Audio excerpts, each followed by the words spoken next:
بسم اللہ الرحمن الرحیم۔ السلام علیکم ورحمۃ اللہ۔ جی ناظرین، آپ کا تلاش حق میں خوش آمدید ہے۔ ناظرین، آج کا موضوع جو ہے وہ بہت ہی اہم ہے۔ اگر آپ ادھر ادھر نظر دوڑائیں اپنے ارد گرد تو آپ کو بڑی جلدی یہ اندازہ ہو جائے گا کہ آپ کے ارد گرد کتنے مکتبہ فکر کے لوگ جو ہیں وہ رہتے ہیں، جن کو ہم فرقے بھی کہہ سکتے ہیں۔ اب اسلام کے اندر اگر فرقوں کی بات کی جائے تو وہی کوئی 72-73 کے قریب جو ہے وہ پائے جاتے ہیں۔ یہ حدیث میں بھی ہے کہ میری امت جو ہے وہ 73 فرقوں میں بٹ جائے گی۔ تو یہاں پہ ایک سوال پیدا ہوتا ہے کہ جب اس طرح کی صورتحال ہو اور یہ نہ پتہ لگ رہا ہو کہ کیونکہ حدیث میں ہے کہ ان میں سے ایک فرقہ جو وہی ناجی ہوگا، اب 73 میں سے یہ کیسے پہچانیں گے کہ ایک وہ والا فرقہ جو ہے وہ کون سا ہے؟ تو اس کے لیے آج ہم نے پھر جو ہے وہ رحمت دی ہے ڈاکٹر ناصر احمد خان کو، وہ ہمارے ساتھ موجود ہیں۔ تو ان کی طرف چلتے ہیں اور بغیر کوئی وقت ضائع کیے ان سے پوچھتے ہیں جا کے کہ اس کا کوئی ہمیں حل بتایا جائے۔ جی السلام علیکم ڈاکٹر صاحب۔ وعلیکم السلام ورحمۃ اللہ وبرکاتہ۔ جی جیسا آپ نے سنا ہے کہ اتنے فرقوں میں سے جو ہے کیسے پتہ لگایا جائے گا کہ وہ ناجی فرقہ جس کی طرف آنظر صلی اللہ علیہ وسلم نے اشارہ کیا ہے وہ کون سا ہے، اس کی پہچان کیا ہے؟ پلیز ہمیں ذرا اس کے اوپر تفصیل سے روشنی ڈالیں۔ اعوذ باللہ من الشیطان الرجیم، بسم اللہ الرحمن الرحیم۔ ناظرین، اب آج ہم آپ کو اس ضروری ایک اہم موضوع کی طرف متوجہ کریں گے کہ رسول کریم صلی اللہ علیہ وسلم نے ایک حدیث کے ذریعے ہمیں یہ پیغام دیا ہے کہ آخری زمانہ میں جب مسیح موعود آئے گا تو میری امت کے 73 فرقے ہو چکے ہوں گے، اور ان فرقوں میں سے صرف ایک جو ہے حصہ وہ جنت میں جائے گا، باقی 72 جو ہیں وہ دوزخ کی طرف جائیں گے۔ یہ ایک انذار بھی ہے اور اس ایک کے لیے بشارت بھی ہے۔ 72 کے لیے انذار ہے رسول کریم صلی اللہ علیہ وسلم کا، اور ایک کے لیے بشارت ہے۔ اب ہم نے یہ دیکھنا ہے کہ بڑا مشکل امر ہے کہ 73 فرقوں میں سے ایک کو ہم نے انتخاب کرنا ہے۔ وہ ہم پہلے ویسے اس زمانے میں کافی حد تک قومی اسمبلی نے یہ مسئلہ حل کر دیا ہے، لیکن اس کے باوجود ہم پہلے رسول کریم صلی اللہ علیہ وسلم کی طرف جائیں گے، ان کے الفاظ میں یہ سنیں گے کہ آپ اس زمانے کی امت کو کیا کہتے ہیں۔ بالکل صحیح۔ بسم اللہ الرحمن الرحیم۔ ہنسی آ گئی، آپ نے کہا کہ اصل تو مسئلہ قومی اسمبلی نے حل کر دیا ہے ویسے۔ یہ میں آخر میں بتاؤں گا کہ اس کا لاجک کیا ہے کہ کیسے حل کیا۔ ٹھیک ہے، بالکل۔ ہاں۔ عن ابی ہریرہ رضی اللہ عنہ قال رسول اللہ صلی اللہ علیہ وسلم تفرقت الیہود علی 71 او 72 فرقۃ والنصارى مثل ذلك وتفترق امتی علی 73 فرقۃ۔ حضرت ابو ہریرہ رضی اللہ عنہ سے روایت ہے کہ رسول کریم صلی اللہ علیہ وآلہ وسلم نے فرمایا کہ یہود 72 فرقوں میں تقسیم ہو گئے تھے، اسی طرح نصارہ کا حال تھا، اور میری امت 73 فرقوں میں بٹ جائے گی۔ تو یہ تو ہے، فرمایا کہ یہ ہوگا۔ اس میں اس حدیث کے لیے امام احمد بھی جو ہے اس کو انہوں نے بیان کیا ہے، امام ترمذی نے بھی بیان کیا ہے، بلکہ اس کی صحت پر اتفاق کیا ہے۔ اسی طرح امام حاکم نے اس کو مسلم شرائط کے مطابق قرار دیا ہے، سنی اور شیعہ دونوں مکاتب فکر اس حدیث پر مکمل اتفاق ہے۔ ٹھیک، اب ہم دیکھتے ہیں کہ اس حدیث میں یہود سے جو گہری مشابہت کا ذکر ہے، اس کی تفصیل دوسری روایات میں بھی ہمیں ملتی ہے۔ جیسے ایک جوتی دوسری جوتی کے مشابہ ہوتی ہے، اسی طرح یہ امت یہود کے مشابہ ہو کر ان کے نقش قدم پر چلے گی۔ یہاں تک لکھا ہے کہ اگر کوئی یہودی بدبخت اپنی ماں کے ساتھ اعلانیہ بدکاری کا مرتکب ہوا تھا تو میری امت میں بھی ضرور ایسا بدقسمت ہوگا۔ لیکن مخبر صادق حضرت محمد رسول اللہ صلی اللہ علیہ وسلم نے جہاں امت کے ایک حصے کا نام یہودی رکھا ہے، وہاں بعض افراد کا نام عیسیٰ بھی رکھا ہے، کیونکہ یہود میں حضرت عیسیٰ آئے تھے۔ اس لیے اگر میری امت یہود کی طرح ہو جائے گی لیکن وہ قوم نہیں ہوگی، وہ امت اور ہوگی، یعنی محمد صلی اللہ کی امت ہوگی۔ اسی طرح جب عیسیٰ کا نام رکھا ہے تو وہ عیسیٰ نہیں ہوگا جو مسیح موسوی کا عیسیٰ، یہ عیسیٰ جس طرح امت اور ہے اس طرح عیسیٰ بھی اور ہوگا۔ اس سے ہمیں یہی پتہ لگتا ہے کہ مسیح موسوی اور مسیح محمدی میں کیا فرق ہے۔ پھر اسی طرح 73 فرقوں میں سے ایک فرقے کے ہدایت یافتہ ہونے کی بھی بشارت دی کہ اس فرقہ ناجیہ کی تلاش جو ہمارا موضوع ہے ہر مسلمان پر واجب ہے، جس کی ایک اہم علامت نبی کریم صلی اللہ علیہ وسلم نے یہ بیان فرمائی کہ ما انا علیہ و اصحابی، یعنی وہ جماعت میرے اور میرے صحابہ کے نمونہ پر اور اس کے نقش قدم پر ہوگی۔ ایک اور حدیث میں 72 ہلاک ہونے والے فرقوں کے مقابل پر ایک ناجی فرقہ کی ایک اور نشانی آپ نے یہ بیان فرمائی کہ وہ متحد جماعت ہوگی، اور ظاہر ہے حقیقی جماعت کا تصور بغیر امام کے نہیں ہوتا۔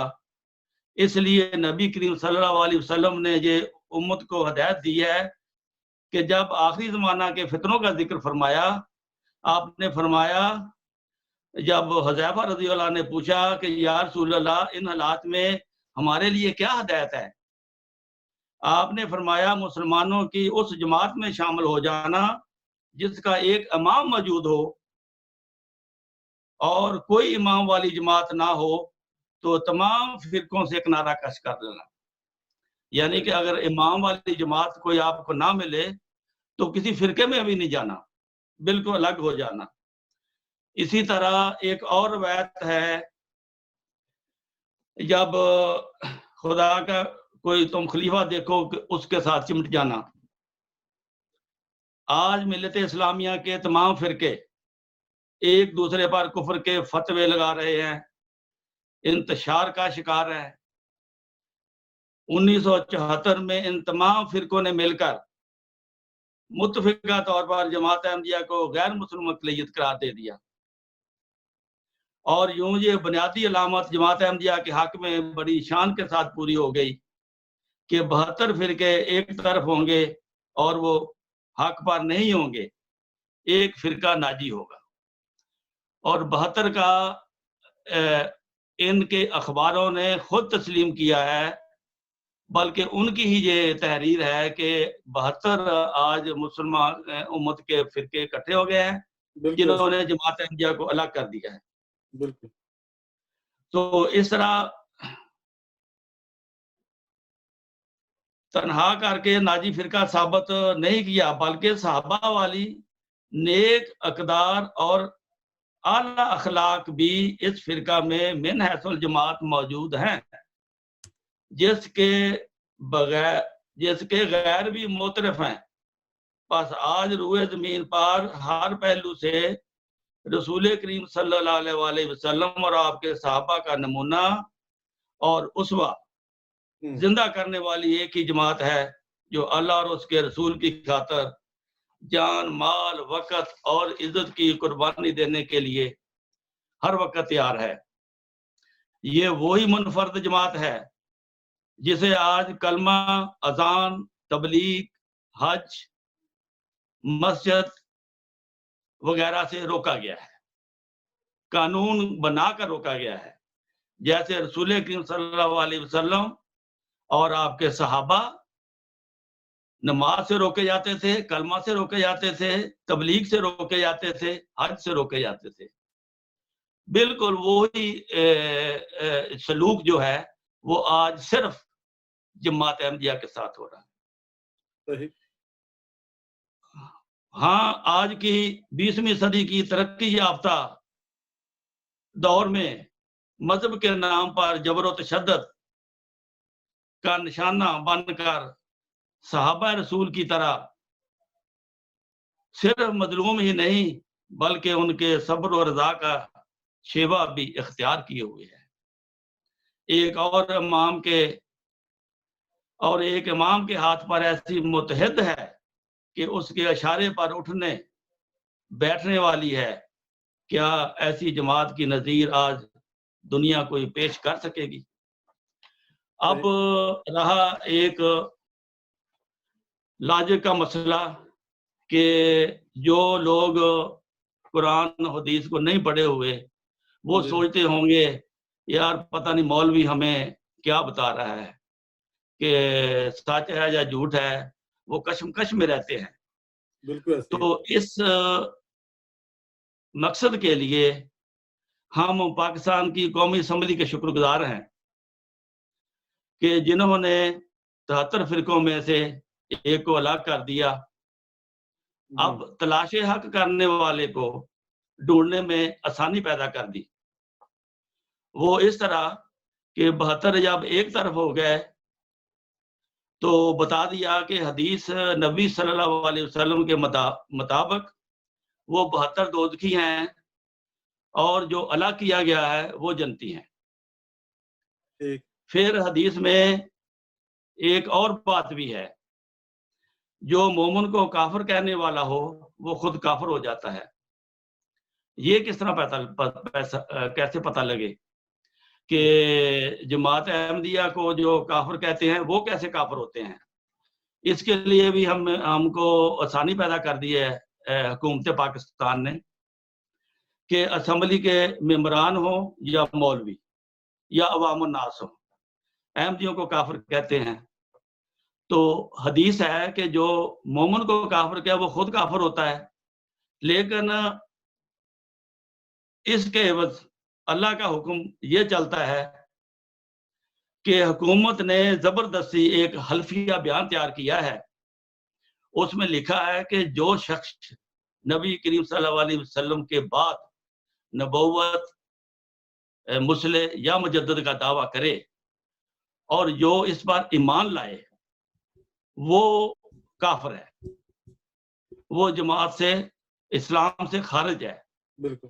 تو جب یہ مسلمان گورنمنٹ کے پاس جاتے ہیں، شناختی کارڈ بناتے ہیں، پاسپورٹ بناتے ہیں، حج کی درخواست دیتے ہیں، ووٹ بناتے ہیں، ان سے یہ حلفیہ بیان لکھایا جاتا ہے اور وہ لکھتا ہے کہ میں نبی کریم صلی اللہ علیہ وسلم کے بعد کسی نبی کو نہیں مانتا کہ وہ آنا ہے، لیکن اس کے باوجود اس کا یہ یقین ہے کہ عیسیٰ نے ضرور آنا ہے.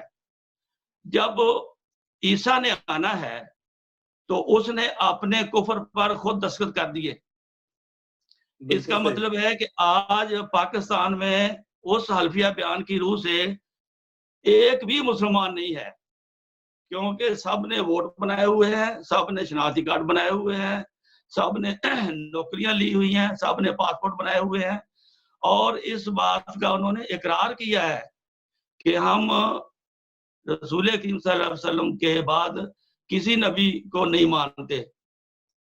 لیکن قومی اسمبلی کے جو قانون ہے اس کے مطابق اور یہ پتا ہے ان کو کہ وہ عیسیٰ علیہ السلام کے تو انکاری نہیں ہے. عیسیٰ علیہ السلام کی آنے کے انکاری تو صرف احمدی ہیں. تو جب وہ یہ یقین رکھتے ہیں کہ عیسیٰ علیہ السلام آئے گا، اس کے باوجود انہوں نے سائن کیے ہیں کہ ہم نہیں مانتے، تو قاعدے کی روح سے سرکاری طور پر وہ کافر بن گئے ہیں.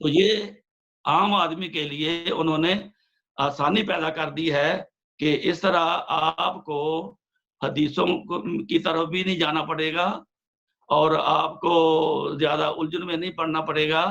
ہم آپ کو جنت کا سیدھا راستہ دکھا دیتے ہیں کہ آپ نے حلفیہ بیان پہ سائن کر کے خود کو غیر مسلم قرار دے دیا اور جماعت احمدیہ نے اس پر دستخط نہیں کیے، اس لیے وہ قانون کی روح سے اللہ کے فضل سے مسلمان ہے. جو دستخط کرنے والا ہے وہ کافر بنتا ہے جو عیسیٰ علیہ السلام کو نبی مانتا ہے کہ وہی نبی آنا ہے. تو اس طرح میں یہ آپ کو یہ فارمولہ دیا ہے آسانی کے ساتھ سمجھنے کے لیے کہ آج پاکستان میں قانون کی روح سے کوئی بھی مسلمان نہیں ہے اور اللہ کے فضل سے لیکن وہ جماعت احمدیہ ایک آدھ بندہ شاید کہیں گاؤں وغیرہ آگے پیچھے میں ہو جس نے ابھی تک نافتی کارڈ نہ بنایا ہو، وہ شاید مسلمان ہو کیونکہ اس نے سائن نہیں کیا ابھی تک. بات صرف وہ پڑھ سکتا ہے، باقی انہوں نے باقیوں کا سب کا سفایا کر دیا ہے. اللہ تعالیٰ ان کے ہاتھ پر رحم کرے. ان کی متیں ماری گئی ہیں، بالکل صحیح. ان کی عقل جو ہے وہ جواب دے گئی ہے. یہ سب اکٹھے ہو کر ویسے بھی ایک دوسرے پر انہوں نے کفر کے فتوے لگائے ہوئے ہیں. اب حدیث کی روح سے یہ ہمیں کافر کہتے ہیں، اس لیے یہ خود کافر ہو گئے ہیں. اس میں کوئی شک والی بات ہی نہیں ہے. شک والی بات نہیں رہی. اچھا، ضمنی طور پہ ایک بات مجھے بتائیں، جو ناظرین شاید وہ بھی پوچھنا چاہ رہے ہوں کہ کوئی ایسا فرقہ ہو اسلام میں جس نے ابھی تک دوسرے کے اوپر کفر کا فتویٰ نہ لگایا ہو؟ میرے علم میں تو بہرحال نہیں، اگر ہے تو مجھے بہرحال یہ کہیں ثبوت نہیں ملتا. یہ بالکل ایسا میرے علم میں نہیں ہے. کفر کا ثبوت تو ضرور ملتا ہے کہ ہر ایک نے دوسرے کے اوپر کفر کا فتویٰ تو لگایا ہو. ہاں یہ تو ملتا ہے بالکل. یہ تو ہر مسجد والے دوسری مسجد والے کو انہوں نے کفر کے فتوے لگائے ہوئے ہیں. یہ تو اعلانیہ روز اعلان کرتے ہیں اس چیز کا. بالکل بالکل بالکل. اچھا، ایک اور زندگی بات چھوٹی سی، ٹائم بھی چونکہ ہمارا ہو رہا ابھی، تو کیا کسی ملک کی اسمبلی کو، گورنمنٹ کی اسمبلی کو کسی فرد کے یا کسی گروہ کے ایمان کا تعین کرنے کا کوئی ہے ادھیکار؟ کوئی ان کو کوئی یہ جو ہے نا، یہ صرف دنیا کی تاریخ میں ایسا نہیں ملتا. یہ ہمیں قرآن شریف سے پتہ لگتا ہے کہ جب عیسیٰ علیہ السلام نے سورۃ صحف میں ہے بیان کیا ہوا کہ اس نے ایک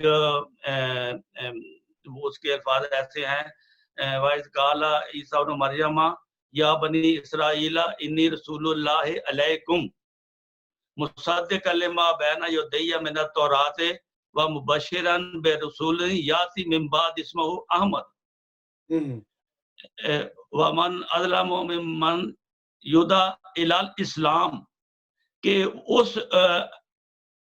نبی کو اسلام کی طرف بلایا جائے گا، یعنی اس کو کہا جائے گا کہ تم مسلمان ہو جاؤ. یہ اس میں امام مہدی کی طرف بھی اشارہ ہے کہ وہ رسول میری طرح، یعنی جس طرح میں مسیح ہیں وہ بھی مسیح آئے گا، لیکن اس کو اسلام کی طرف بلایا جائے گا. اب یہ سارے ہمیں کہتے ہیں، جو بھی احمدی ہوتا ہے اس کو کہتے ہیں تم واپس مسلمان ہو جاؤ، تم نے آپ نے یہ غلط عقیدہ پکڑا ہے، تم کافر ہو گئے ہو، تم مسلمان ہو جاؤ. ورنہ قرآن شریف میں اور کسی کو بھی نہیں کہا کہ تم مسلمان ہو جا. بالکل صحیح. حضرت محمد صلی اللہ علیہ وسلم کو بھی کفار نے مسلمان ہونے کے لیے نہیں کہا تھا. یہ صرف جماعت احمدیہ کو اور مرزا صاحب کو بھی انہوں نے کہا ہے کہ تم مسلمان ہو جا. بالکل صحیح. تو اس طرح کسی اسمبلی کو کسی کے مذہب کے بارے میں فیصلہ کرنا، یہ تاریخ دنیا میں یہ واحد اسمبلی ہے جس نے اس قسم کا فیصلہ کیا ہے. بالکل. البتہ اسمبلیوں کے فیصلے ہوتے رہے ہیں نبیوں کے خلاف، لیکن وہ ان کو صرف تباہ کرنے کے لیے، مارنے کے لیے فیصلے ہوتے رہے. بالکل. اسلام میں داخل کرنے کے لیے صرف جماعت احمدیہ کو کہا جاتا ہے کہ تم مسلمان ہو. بالکل صحیح ہے. تو ناظرین آپ نے سنا بڑی تفصیل کے ساتھ ڈاکٹر صاحب نے آپ کو بتایا کہ کس طرح جو ہے وہ ناجی فرقے کی پہچان کی جائے گی، اور اس میں بہت بڑا کردار جو ہے وہ پاکستان کی اسمبلی نے خود 7 ستمبر کو، میرے خیال 7 ستمبر 1974 کو جب کیا. اچھا اس میں ساتھ ہی تھی نا تاریخ، کیوں جی؟ میرا خیال ہے ستمبر ہاں جی. 7 ستمبر. اچھا اس میں میرے پاس ایک خبر ہے جو کہ میں اسکرین پہ ابھی آپ کو نظر آ رہی ہوگی. نوائے وقت ہے جی 6 اکتوبر 1974 کا، جس کے صفحہ 4 کے اوپر یہ خبر چھپی ہوئی موجود ہے. اس خبر بالکل میں اس نے سرخی لگائی تھی 72 فرقوں والی. ہاں جی وہ سرخی مجھے بھی یاد ہے. ناظرین میرے اسکرین پہ دیکھ رہے ہوں گے. میں اس نے پہ خود لکھا ہے پڑھی. کہ قادیانی فرقہ کو چھوڑ کر جو بھی 72 فرقے مسلمانوں کے بتائے جاتے ہیں، سب کے سب اس مسئلہ کے اس حل پر متفق اور خوش ہیں. بالکل بالکل بالکل. یعنی انہوں نے خود اپنے آپ کو تسلیم کیا کہ ہم 72 ہیں اور ایک جماعت احمدیہ ہے جس کو ہم نے باہر کر دیا ہے. اچھا ویسے ڈاکٹر صاحب ہنسی آتی ہے ان کی اس، مطلب ایسی خدا تعالیٰ کی تقدیر چلی ہے اور ان کی ماتی ماری گئی ہے، ان کی عقلیں ماری گئی ہیں. مزے کی بات ہے کہ ان کو بار بار تنبیہ کی گئی کہ آپ اپنے پاؤں کے اوپر کڑھاڑی مار رہے ہیں ایسے کر کے. ہاں دوسری بات یہ ہے کہ اگر ان کو فرض کیا کہا بھی جائے کہ آپ 72 میں سے کون سا ناجی ہے، وہ سارے کہیں گے کہ میں ہوں. اور کبھی یہ فیصلہ نہیں کر پائیں گے کہ ایک فرقے کو نکال دیں 72 میں سے. اس کی وجہ یہ ہے کہ فیصلہ تو حضرت صلی اللہ علیہ وسلم کر چکے ہیں کہ اللہ یہ کہتے ہیں جی 72 ناجی. ٹھیک ہے، انہوں نے یہی فیصلہ کیا نا کہ 72 جو بتائے جاتے ہیں، انہوں نے یہ متفقہ فیصلہ کیا ہے کہ ہم ناجی ہیں اور اس فرقے کو باہر نکال دو، یہ جہنمی ہے. بالکل یہ فیصلہ انہوں نے حضرت صلی اللہ علیہ وسلم کے فتوے کے الٹ کیا ہے. بالکل الٹ کیا ہے. یہ اب ایک بندہ مجھے بتائے ادھر کہ فتویٰ کس کا چلے گا، اس مولویوں کی اسمبلی کا یا کہ امت کے سردار کا چلے گا؟ دیکھو جی قیامت کے دن تو امت کے سردار کا ہی چلے گا.